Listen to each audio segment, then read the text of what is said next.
Todo mundo quer sucesso. Mas quando ele chega dessa forma, de repente, pode trazer efeitos colaterais. É por isso que eu digo que... Certo, Nicholas, liga o holograma aí. Pronto, chefe. Roblox é uma plataforma onde até pequenos desenvolvedores, mesmo jovens ou com pouco recurso, conseguem criar seus próprios jogos. E isso atrai muito o público infantil. Dentro do Roblox existe uma infinidade de jogos feitos de jogadores para jogadores.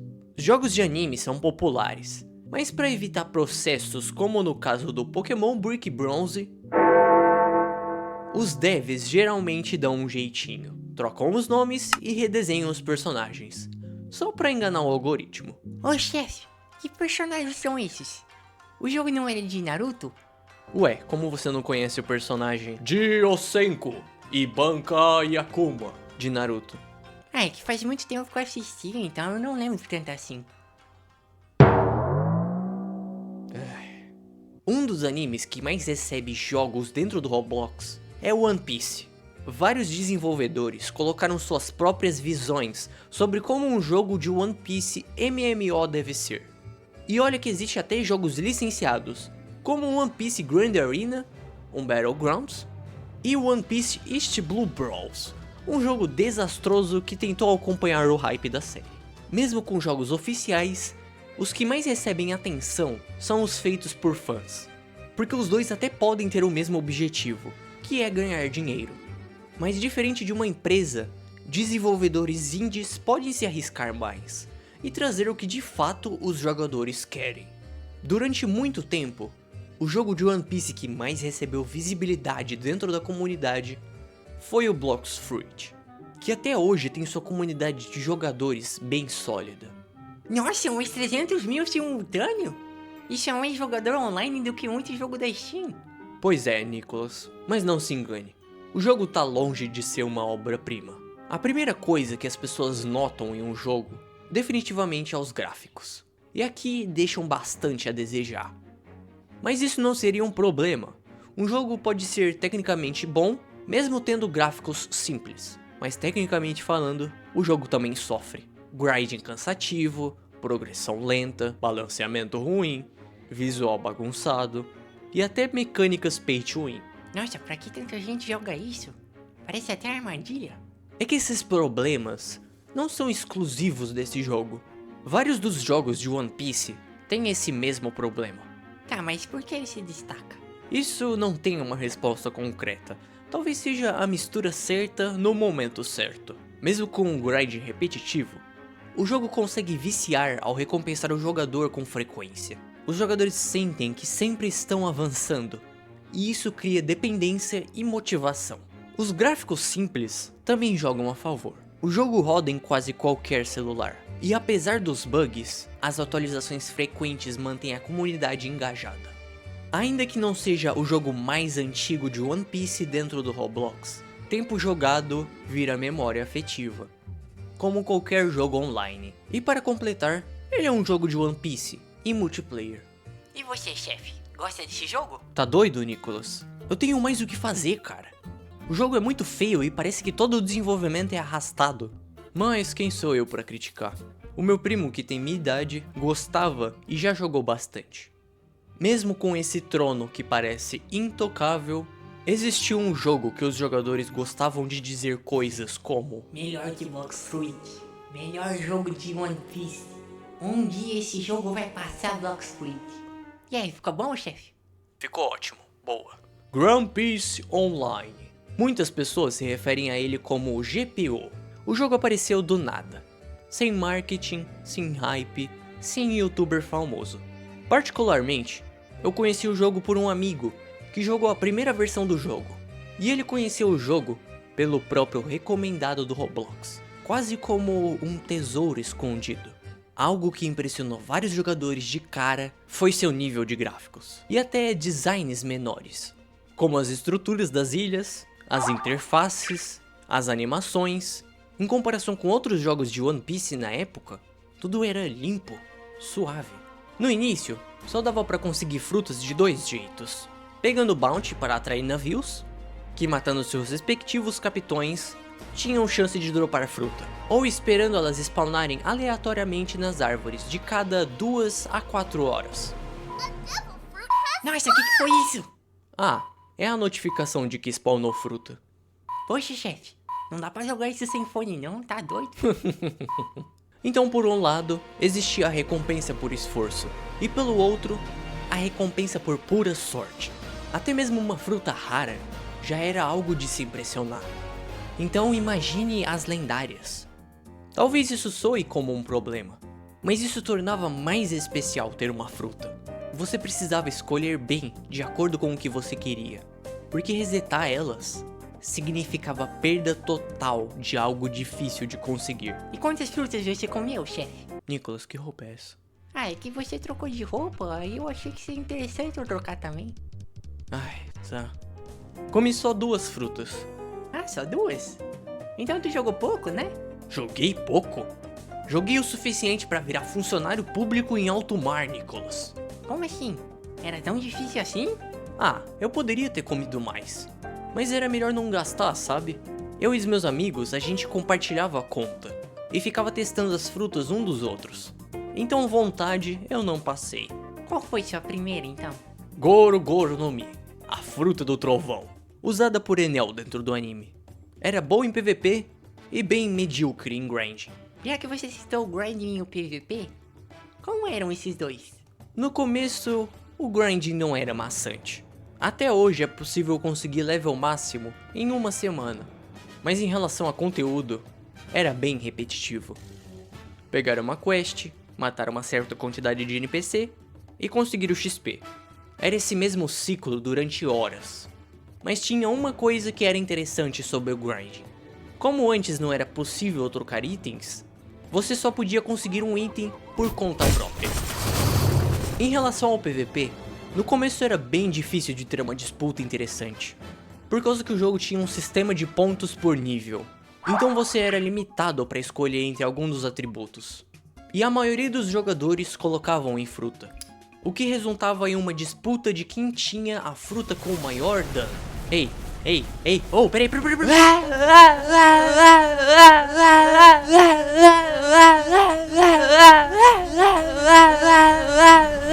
amor de Deus!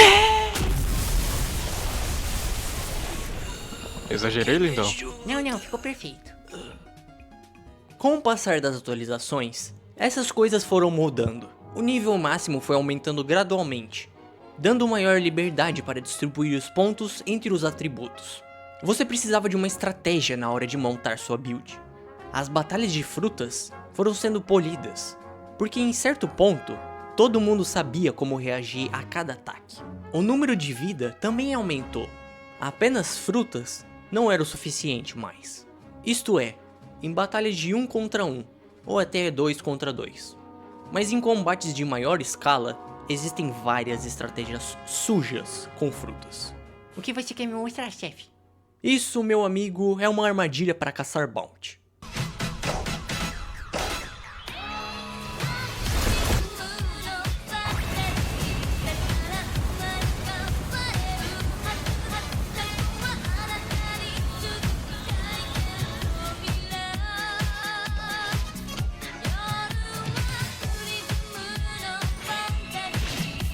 Nossa, mas isso parece tão injusto. A vida é injusta, Nicholas. A maior fonte de dano foram se tornando coisas corpo a corpo, como espada e estilo de luta. As frutas passaram a servir como uma extensão do combo, para acertar mais golpes corpo a corpo. Porém, chegou um problema. Combos infinitos eram possíveis. Isso sem contar os combos que poderiam levar a vida inteira de um jogador. Ué, chefe, mas se todo mundo morre em combo infinito, pra que lutar? Porque é One Piece, e vício é vício, Nicholas. Virou jogo de quem bate primeiro, vence. Demorou muito tempo, mas foi adicionado eventualmente um botão que desviava de qualquer golpe. Isso parece tão simples. Por que demorou tanto pra ser adicionado? Boa pergunta. Se você quisesse participar do PVP do jogo, você era obrigado a participar do grind, porque você precisava de armas, equipamentos. Sem elas, você tinha uma desvantagem que no começo não era tão gritante, mas com o passar das atualizações, maior era a necessidade de conseguir esses itens. A raridade de itens foi exponencial. Com o passar dos updates, os itens ficavam mais raros. Antes existiam apenas 4 raridades dentro do jogo: comum, incomum, raro e lendário. Itens lendários realmente pareciam lendários, porque eram em menor escala. Mas com o passar das atualizações, surgiram muitos itens lendários. Algumas coisas nem eram difíceis de pegar. Também foram adicionadas novas raridades: épico, mítico e colecionável. Até esse ponto, o jogo tinha 2 pilares: grinding e PVP. E com o sistema de trocas sendo adicionado, outro peso foi adicionado ao jogo: economia. Os itens ganharam preços por suas demandas e raridades. A cada update, esse preço poderia mudar, porque não era um preço definido, era algo completamente por parte dos jogadores. Então você precisava ficar informado do quão raros seus itens poderiam ser. Já tô até vendo. Com certeza muita gente enganou outros jogadores. Isso é só a ponta do iceberg. Existia um mercado negro de jogadores trocando itens por Robux. Links de scam por toda parte. Até minha conta foi hackeada. Bizarro. Como o PVP era uma das bases do jogo, era importante ter uma rejogabilidade por parte das builds. Então o que antes era mais difícil, como resetar atributos ou frutas, se tornou algo mais fácil, com a adição de itens que podiam fazer isso. As frutas foram cada vez se tornando mais comuns, porque a ideia era sempre estar trocando de fruta, Chefe. para o que quer que você precisasse. Oi, chefe. Que foi, Nicholas? Enquanto tu tava falando, eu tava lendo o roteiro aqui, e tu até agora só relatou o que aconteceu. Tipo, você falou algumas coisas que mudaram, pequenas coisas que podiam incomodar os jogadores. Mas o que exatamente aconteceu para as pessoas pararem de jogar? Pelo que eu li aqui, o jogo já bateu números grandes, mas hoje em dia tem um número tão pequeno, por quê? Bom, pense no seguinte: você é um desenvolvedor indie que faz jogos para o Roblox. Você gosta de One Piece, então faz várias coisas relacionadas ao anime. Você fica um bom tempo desenvolvendo uma ideia. No começo de 2020, algo importante acontece no mundo, e muitas pessoas ficam presas em casa. Com mais tempo livre, você começa a polir aquela sua ideia, e vê uma oportunidade de começar um negócio próprio. Como muitas pessoas estão, assim como você, com mais tempo livre, parece o momento perfeito para publicar um jogo, com as coisas que você passou tanto tempo polindo e aprimorando. Por mais que você tenha dedicado bastante tempo, você tem uma equipe limitada. Então deixe o jogo público com várias coisas sem finalizar. Você deixa o jogo pago, adiciona preços estrondosos para coisas do seu jogo, mas nada que deixe o jogo extremamente fácil, ou tire a graça, porque é um jeito de conseguir a renda e continuar desenvolvendo o jogo. Com o passar do tempo, o seu jogo vai recebendo mais visibilidade e respeito dentro da comunidade. Até sua equipe aumenta. As pessoas começam a confiar no seu jogo e em seu desenvolvimento, a pagar pelas coisas que você colocou dentro do jogo, não importando qual seja, por menor que fosse a coisa. As pessoas estavam passando horas dentro do jogo, conseguindo itens que em teoria eram muito raros, dissecando cada gota de conteúdo que tinha. Mas existia um problema que você sabia que não conseguiria resolver. Pelo jogo não estar finalizado, muita coisa estava faltando, e as pessoas cobrariam por isso. Quanto mais uma atualização demorasse, mais alta era a expectativa de seus jogadores. Você tinha duas opções. Você poderia se dar ao tempo que você precisava para desenvolver um jogo bom, mas iria gradualmente perdendo a atenção e o hype que você tinha em mãos. Ou você poderia usar a base que você já tem, adicionar coisas nesse mesmo formato e aproveitar ao máximo o hype que você tinha controle sobre. E é isso que você decide fazer. Você adiciona economia para dentro do jogo. Dessa forma, as pessoas buscariam por itens mais raros, porque mesmo que elas não usassem ou não fossem do tipo de jogador colecionador, elas poderiam usar isso como moeda de troca.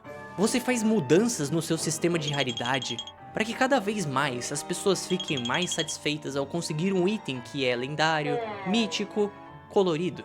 Como muitas pessoas gostam do sistema de combate do seu jogo, você adiciona vários modos de jogo, não necessariamente para melhorar o combate, mas para manter seus jogadores engajados. Partidas rápidas por causa de números em ranqueadas, são mais práticas do que um encontro dentro do jogo. A cada update, você precisa entregar mais conteúdo do que da última vez, para parecer que o jogo está se desenvolvendo. Muitas pessoas não vão ter a mesma vontade de dissecar todo o conteúdo do jogo. Então mesmo que tornar o jogo pay to win seja mal visto, muitas pessoas ainda vão pagar. Caso essas bombas de conteúdo também não fossem o suficiente, você teria algumas cartas na manga. Seu jogo é conhecido por ser o melhor jogo de seu tema, mas é pago. Então depois de tanto tempo, lançar o jogo de graça faria com que mais jogadores viessem. Mesmo que tivesse chance de mais hackers, valeria a pena. O seu jogo é de um anime específico, então por que não abranger para outros animes famosos? Apenas para engajar os públicos de outros conteúdos. O modo de jogo mais hypado do momento era Battle Royale. E como esse gênero tem um fator rejogabilidade muito forte, isso seria forte em seu jogo que já tem bastante conteúdo. Caso nem isso desse certo, você ainda poderia aumentar a acessibilidade do jogo. Como o Roblox é cross-plataforma, você poderia abranger seu jogo para outras plataformas, como o mobile, e de quebra, melhorar o tutorial do seu jogo. Até esse ponto, você conseguiu o que queria. Mesmo que o hype tenha morrido, e aquela comunidade tenha ido embora, o seu legado foi passado. Seu jogo influenciou outros jogos, e revolucionou muita coisa. Nossa, chefe, falou tão bonito. Até caiu água no meu olho. O quê? Sim, realmente caiu água no seu olho. Ah, muito engraçado. Bom, isso é só uma teoria que eu tenho. Atualmente o GPO ainda é interessante. Ele mudou bastante coisa desde seu primeiro lançamento. Algumas coisas para melhor, outras coisas só se perderam. Mas a grande base de fãs que ele tinha antes simplesmente desistiu do jogo. E onde que esse tal de Halcias entra nisso tudo? Até eu ouvi falar dele, e eu nem jogo coisa de One Piece. Halcias é a promessa de algo grande, mas com ele também vem o medo do fracasso. Tudo isso por causa do que aconteceu com o GPO. Eu tenho esperanças de que ele vai ser algo bom, e com certeza, mais longínquo. Começando pelo histórico. GPO foi o primeiro grande jogo de vários daqueles desenvolvedores. Eu acredito que no começo, a ideia talvez fosse criar um jogo bom, sem grandes pretensões, mas com alguns updates e o jogo crescendo em popularidade, eles perceberam que aquilo não era apenas um jogo, era uma mina de ouro. Já Halcias tem desenvolvedores com uma mentalidade já consolidada com o sucesso. O foco deles não é criar um jogo para aproveitar o hype. Eles criam um hype por causa do jogo que eles estão fazendo. Lembra de Shinobi Life 2? Ah, aquele que você mostrou mais Tô cedo? falando com a audiência, bobão. Ah, desculpa. O jogo que alcançou picos de jogadores logo em seus primeiros 2 meses de lançamento. De repente, algo acontece. O jogo é derrubado da plataforma por motivos de direitos autorais. Os desenvolvedores pausam todo o progresso de novos updates, apenas para fazer todas as alterações para poder colocar o jogo no ar novamente. Durante 10 dias, o jogo fica privado. Quando é aberto, alcança um pico instantâneo de jogadores. Porém, os jogadores ficaram em choque ao ver que muito do conteúdo de Naruto foi censurado do jogo. Era como se o jogo tivesse perdido sua alma, o motivo pelo qual as pessoas estavam jogando aquilo. Claro, o jogo ainda era bem feito, mas isso fez uma marca irreparável. Mesmo assim, os desenvolvedores nunca desistiram do jogo, continuaram atualizando o jogo constantemente. Muitas mudanças foram feitas para trazer aquela vibe de Naruto. Mesmo com algumas coisas pagas, que ajudavam bastante o jogador, nunca foi algo que te dava itens dentro do jogo. O jogo nunca tocou em um sistema de troca. Tudo que você tem, foi você quem conseguiu. Como marca, esses desenvolvedores criaram uma logotipo própria. Eles criaram um símbolo para seus jogos, para o seu estúdio. Já no sentido do GPO, o desenvolvedor constantemente colocava menções à sua própria skin dentro do jogo, como se fosse a marca do jogo. Eu não conheço a equipe do Halcias ou a equipe do GPO, mas nesses pequenos detalhes já fica claro para mim qual equipe tem mais tendência a ser mais unida e profissional. E essa demora no desenvolvimento demonstra como eles estão tendo cuidado com o jogo, mesmo com a pressão de tantas comunidades diferentes em cima deles. Rumores dizem que Foeio planeja fazer outro jogo de One Piece, para substituir o seu atual, e talvez competir com Halcias. E mesmo que o jogo torne a ser atraente, ou até bom, Eu não confio mais nesse desenvolvedor e no jeito como ele leva seus jogos. Por isso, eu espero que ele tenha aprendido que ir pelo lado mais atraente do desenvolvimento de um jogo talvez tenha lhe custado caro. O que eu sei é que Helsias tá vindo aí.